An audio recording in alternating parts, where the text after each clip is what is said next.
Great to have you. Now, tackling plastic pollution, that's the theme for this year's Consumer Rights Day. Why is this theme important at this time?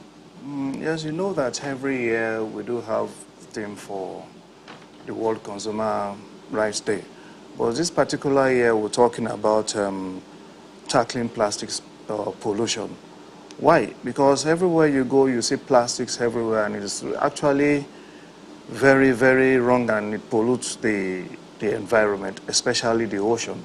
And we just, like today, that is the World Consumer Day, we have the intention of going out there to sensitize and educate people on how to eradicate this, if not totally eradicate the use of plastic, because we, when you think about the reuse, you refuse using it, you go everywhere, eateries and everywhere, you see plastics everywhere. On the road, you see plastic. It's not only bottle plastics alone, but all forms of plastics is polluting the environment. Even sachets, nylons, all of that. Yes, yeah, all of them pollute the environment. So, and data shows that Lagos State generates the highest plastic waste annually. And you see that gets dumped into the oceans, which also causes flooding.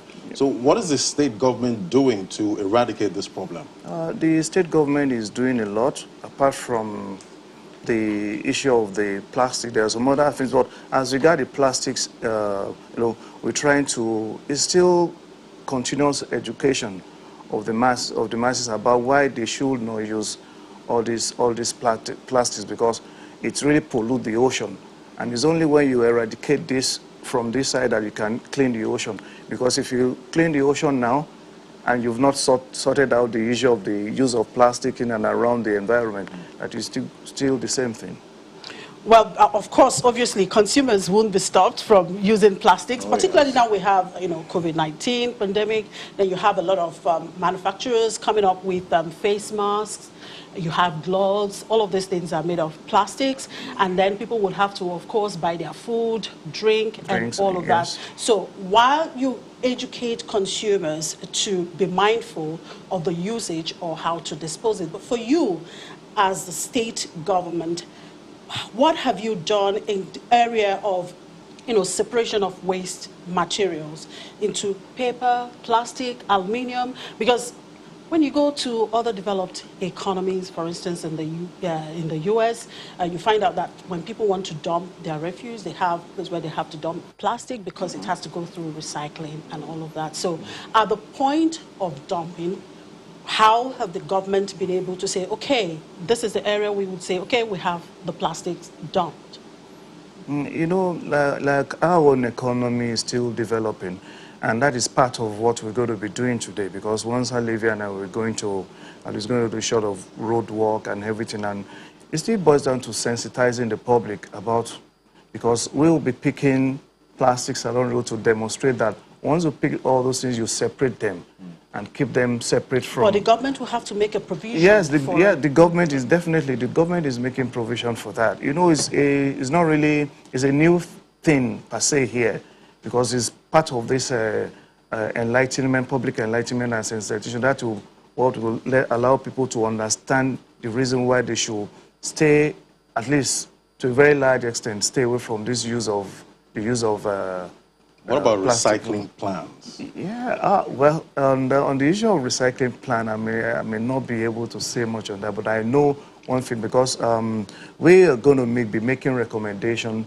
to the state government, to Lagos state government on this, because we've studied the other climate that they use plastics and how such plastics have been eradicated or reduced to the barest minimum. Because some parts actually use some of this waste to create energy. To create energy. So by the time you pick them all around from different places, and they are kept away from the public, from the environment, so that it can be used for the proper reason for energy.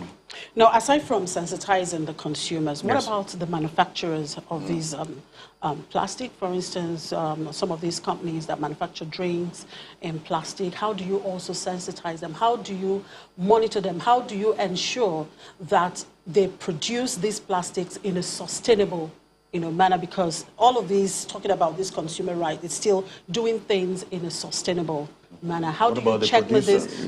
Could it be maybe via taxes or something? We work in conjunction, in collaboration with the Manufacturers Association of Nigeria, and we are discussing on this, and we intend to do more public enlightenment on that in conjunction with the manufacturer. So they, from their own hand, as an association, they'll be able to really liaise with all those manufacturers of all these plastics related, like plastics and even spoons and everything, anything that has to do with plastic.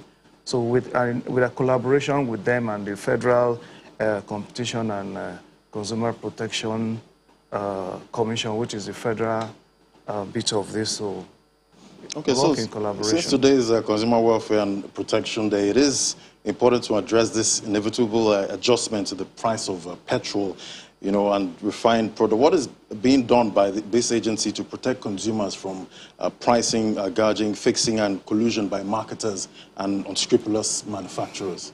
From our own hand, we have our own in a scientific and investigation department, and we've been monitoring this, and we intend to, because definitely you'll see a price this 1 liter may not be up to 1 liter. So our intention is to go out there, go after them, and look for people that we know that are doing something that is against the law. Because if you say so amount per liter, it should be at least per liter, so that the measurement could be commensurate with the price you're paying for petrol. Okay, now I was reading on the Economist magazine, this morning, and it says that due to the lockdown effect, the global consumer has accumulated approximately $3 trillion in savings, and that's an equivalent of 4 to 5% of global GDP. If the consumer spend all of its involuntary savings, that's 2021 to 2022, it will push global GDP growth to a record 10% from projected 4% due to the multiplier effect. Now the question is that both globally, and domestically, what do you think the impact of this one-off spending spree will be on the Nigerian and Lagos economy as it is? And how will this consumer squandermania, spending so much, not lead to extra waste pollution, particularly plastic usage? If consumers have to spend so much now as, the world come around from the COVID-19 pandemic? Well, to that question you just asked, ours is a very young agency, and if you look at it, ours is to promote and to protect consumers. So we, from our own hand, we just looking at how we can protect the consumers against substandard and hazardous goods and services. So on the global level, we're still learning. I have to be sincere with you. We're still learning because, like me, I'm just new in this agency, and we're trying to bring 1 or 2 people, even collaborate with other agencies within and outside to really be on our foot on this issue of consumer protection. Anyway, Chimi, I'm sure you buy stuff online yes, on Instagram, and some of these marketers on Instagram and social media, sometimes you pay for something and you don't get exactly what you saw. Is there any framework to protect consumers online? Yeah, there is, because we have numbers of cases of people that bought things online, and by the time they get it, it's not the same thing. Even just recently we handled a case of somebody that bought a refrigerator online. I won't mention it's only for us to discover later that apart from the refrigerator not working within few days, upon taking it back to the so-called seller, we discovered that it wasn't even the actual name that was on it, but But at the end of the day, we were able to get a refund for the person, for the consumer, and as well, we went after the person that sold. Now, this thing you sold, where did you get it? So we are still there because it's like a chain.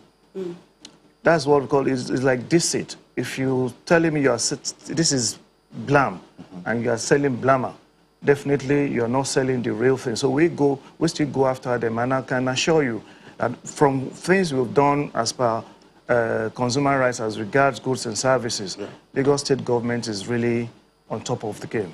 All right, since this year's theme is tackling plastic pollution, and we know that it's really a problem here in Lagos State, and rainy season, well, here, rainy season, of course, is upon us, and very soon we'll begin to see flooding here and there. So what message are you passing now from Lagos State? What message are you passing in terms of the usage of plastic and how we can manage this so we don't block our drainage system and, have a sustainable environment?